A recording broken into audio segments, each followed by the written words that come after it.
अभी आप सुन रहे हैं अन्नू रिकॉर्डिंग स्टूडियो मीरवापुर से।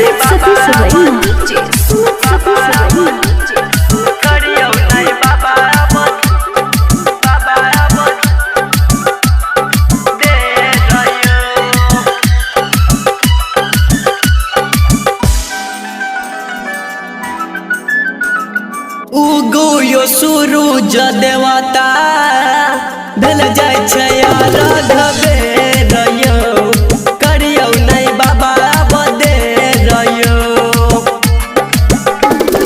उगो यो सूरज देवता भेल जाय छै राघवे रयो करियो नै बाबा बदे रयो। असरा लगा क छठी के घाट भगता के लागल ढेर यो। उगो यो सूरज बाबा भेल जाय छै राघवे रयो करियो नै बाबा दे रयो।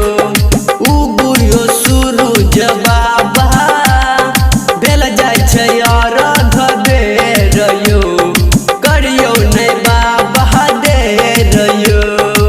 उगो यो सूरज बाबा भेल जाय छै राघवे रयो करियो नै बाबा दे रयो।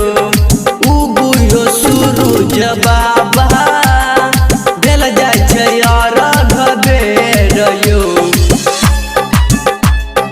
करियो नै बाबा करियो नै बाबा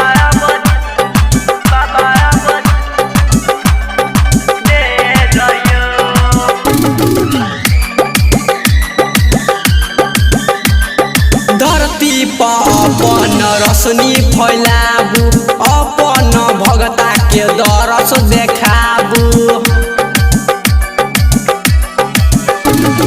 धरती पर अपन रोशनी फैलाबू अपन भगता के दरस देखाबू। सभ के श्रद्धा पुराबू बाबा करैया अर्जी कल जोर यो।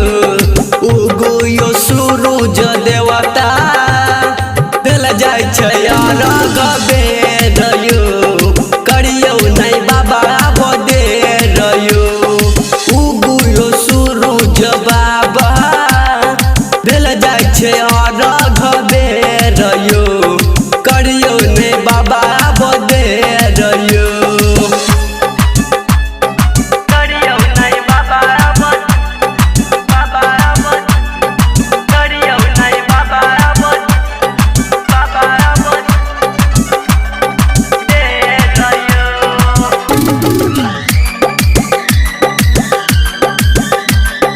आन दिना उगै छलौ भोर